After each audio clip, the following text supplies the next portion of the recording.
தெற்கு ரயில்வே பாதுகாப்பு ஆணையர் மனோகரன் தற்போது செய்தியாளர்களை சந்திக்கிறார். நேரலையில் பார்க்கலாம். நீங்க பாத்தீங்கன்னா it's there inside the coach. Football travel is not allowed. இப்போ கூட பார்த்தீங்கன்னா அனௌன்ஸ் பண்ணாங்க. அது வந்து நீங்களும் நான் என்ன சொன்னேன், நீங்களும் வந்து உங்கள் டிவி வந்து நீங்கள் ஒவ்வொரு வீட்டுக்கு ரீச் ஆகிறீங்க. நீங்களும் வந்து மக்களுக்கு ரீச் ஆகிற மாதிரி பர்டிகுலர் அவங்க பெட்ரோலுக்கு ரீச் ஆகிற மாதிரி சொன்னீங்கன்னா இன்னும் நல்லது. சார் ஸ்டூடண்ட்ஸ் தான் அந்த மாதிரி ஃபுட்பால்ல தொங்குறாங்க. மோஸ்ட்லி அவங்களுக்குன்னு தனியா ரயில் இயக்கப்படுமா? இப்ப பேருந்துகள் இயக்கப்படுறாங்க. பீக் ஹவர்ல ஸ்கூலுக்கு காலேஜஸ்க்கு இயக்குறாங்க. அந்த மாதிரி சூழ்நிலை வருமா? இல்ல அவங்களுக்கு எந்த மாதிரியான பனிஷ்மென்ட்? இப்போ லேடிஸ் தனியாக பண்ணிட்டு இருக்காங்க.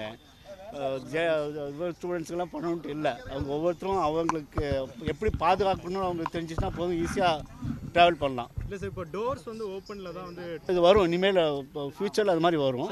இப்போ ஃப்யூச்சரில் வந்து சில பாம்பேலாம் இப்போ தான் ஆரம்பிச்சிருக்காங்க. ரீசெண்டாக வந்து ஒரு ஃபுல் ஏசி கோச்செல்லாம் ஆரம்பிச்சிருக்காங்க.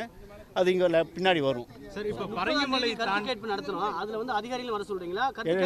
இப்போ வந்து கருத்து கேட்பு நடத்தணும். ஆமாம். அதுல வந்து அதிகாரியும் கூப்பிட்டுருக்கீங்களா? அவங்களும் வருவாங்களா? அவங்களும் வருவாங்க. என்ன நடக்கும் சார்? நம்ம இல்லை, அதுக்கப்புறம் எல்லாத்தையும் விட்னஸ் எல்லாம் இது விசாரிச்சுட்டு எதனால் ஆச்சு என்ன ஆச்சுன்னு பார்த்துட்டு அதுக்கப்புறம் ரிப்போர்ட் கொடுப்போம். சார் பரங்கிமலை தாண்டி மற்ற ரயில் நிலையங்களும் ஆய்வு நடத்தப்படுமா? பாதுகாப்பு குறைபாடு இல்லை, அது நான் செக் பண்ணிட்டு தான் சொல்லணுங்க. செக் பண்ணிட்டு சொல்லணும். இதாக இப்போ நேற்று வந்து அந்த டிரைவரோட அலட்சிய போக்குன்னு சொல்லி நேற்று இருந்த பேசஞ்சர் சொன்னாங்க சார். என்னன்னு கேட்டிங்கன்னா, பிளாட்ஃபார்ம் வந்தோம், அதனுடைய ட்ரெயினுடைய வேகத்தை குறைக்கப்படலை, அதனால டிரைவரோட அலட்சிய காரணத்தை தான் இவ்வளோ பெரிய விபத்துக்கு காரணம் சொல்றாங்க. இல்லைங்க, அப்படியெல்லாம் இல்லை. இப்போ வந்த ஒரு ட்ரெயின், இப்போ எல்லா ட்ரெயினும் பார்த்தீங்கன்னா அதெல்லாம் வந்துட்டு இருக்கு. ஏன்னா இது வந்து சின்ன ட்ரெயின், இஎம்ஐ வந்து சின்ன ட்ரெயின், அதனுடைய ட்ராக்ஷனே டிஃப்ரெண்டாக இருக்குது. சார் இதோடைய முதல் ரீசன்